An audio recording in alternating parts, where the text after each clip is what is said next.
নমস্কার বন্ধুরা, আমি স্বপ্না কিচেনে আপনাদের সবাইকে স্বাগত জানাই। আজকের আমাদের রেসিপি গুলে মাছের ঝাল। এই গুলে মাছের ঝাল তৈরি করার জন্য এখানে আমরা যা যা উপকরণগুলি নিয়েছি সেগুলো আপনাদের একবার দেখিয়ে নেব।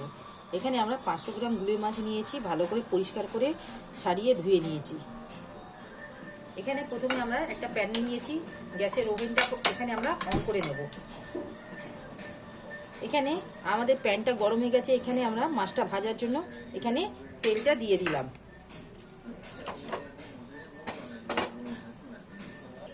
তেলটা আমাদের ঠিক গরম হয়ে গেছে, আমরা এই স্টেজে মাছগুলো এবার ছেড়ে দেবো এক এক করে।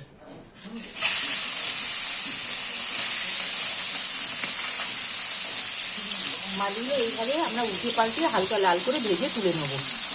এইভাবে মাছগুলো আমরা হালকা লাল করে ভেজে নিলাম, আর বাকি মাছগুলো আমরা ঠিক এইভাবে ভেজে নেব। যতক্ষণ আমাদের মাছটা ভাজা হচ্ছে আমরা এখানে একটা মশলা তৈরি করে নেব। এখানে আমরা নিয়েছি রসুন 2 চামচ, ধনে 2 চামচ, জিরে আর 1 চামচ গোটা সর্ষে। এগুলো আমরা একটা স্মুথ পেস্ট তৈরি করে নেব। আর নেব এখানে 5টা থেকে 6টা গোটা কাঁচা লঙ্কা। এগুলো দিয়ে আমরা একটা ভালো স্মুথ পেস্ট তৈরি করে নেব। এখানে আমরা মাছগুলো পুরোপুরি ভেজে নিয়েছি। এবার এই মাছের তেলের মধ্যে আমরা একটা বড় সাইজের এখানে পেঁয়াজ দেব। পেঁয়াজটা আমরা হালকা লাল করে ভেজে নেব। এখানে আমরা এই মশলার পেস্টটা তৈরি করে নিয়েছি। এই পেস্টটা তৈরি করার সময় এখানে আমরা 1 চা চামচ নুন দিয়ে পেস্ট করেছিলাম। যেহেতু সর্ষে আছে, নুনটা দিয়ে পেস্ট করলে বাটলে পরে সর্ষে যে তিতকুটে ভাবটা থাকে সেটা আর থাকবে না। সেই জন্য আমরা এখানে 1 চামচ পেস্টটা বাটার সময় নুন ব্যবহার করেছি।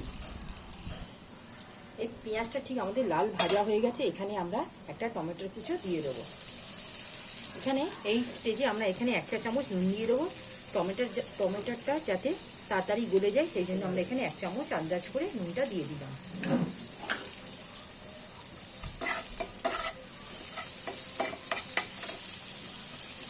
ঠিক টমেটোটা হালকা আমাদের গলে গেছে। ঠিক এই স্টেজে আমরা এখানে পেস্ট করা যে মশলাটা নিয়েছি সেটা আমরা দিয়ে দেবো। এখানে মশলাটা আমরা দিয়ে দিয়েছি। এখানে কিছু আমরা গুঁড়ো মশলা দেবো, যেমন হলুদ আর কাশ্মীরি লঙ্কা দেবো। এখানে আমরা 1/2 চা চামচের মতন হলুদ গুঁড়ো দিলাম।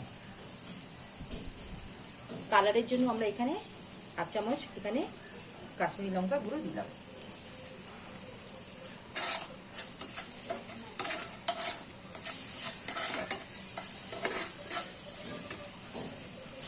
এইভাবে এখানে আমরা মশলাটা 1 থেকে 2 মিনিটের মতন কষিয়ে নেব, যাতে কাঁচা গন্ধটা না থাকে। মশলাটা ঠিক আমাদের খুব কষানো হয়ে গেছে। ঠিক এই অবস্থায় আমরা জলটা দিয়ে দেবো। ঠিক এখানে আমরা আন্দাজ করে জলটা দিয়ে দেবো। এখানে আমরা জলটা দিয়ে দিয়েছি। ঠিক আমাদের গ্রেভিটা ফুটে উঠলে এখানে আমরা এক এক করে মাছগুলো বিছিয়ে দেবো। গ্রেভিটা ঠিক আমাদের ফুটে উঠেছে, এখানে মাছগুলো আমরা সব দিয়ে দেবো। এখানে আমাদের এই মাছের ঝালটা তৈরি হয়ে গেছে। গুলে মাছে আমরা এখানে একটা প্লেটের মধ্যে আমরা ঢেলে নেব। দেখুন বন্ধুরা, আমরা একটা প্লেটের মধ্যে পাত্রের মধ্যে ঢেলে নিয়েছি। আমাদের এই গুলে মাছের ঝালটা মোটামুটি তৈরি হয়ে গেল। যদি আমাদের এই মাছের রেসিপি ঝালটা আপনাদের ভালো লাগে, আপনারা আমার এই চ্যানেলে লাইক, সাবস্ক্রাইব আর শেয়ার করবেন, আর প্লিজ কমেন্টে জানাবেন, পাশে থাকবেন। আজকের মতন এখানে আমরা ভিডিওটি সমাপ্ত করলাম। নেক্সট ভিডিওতে নতুন রেসিপি নিয়ে আসবো। ধন্যবাদ।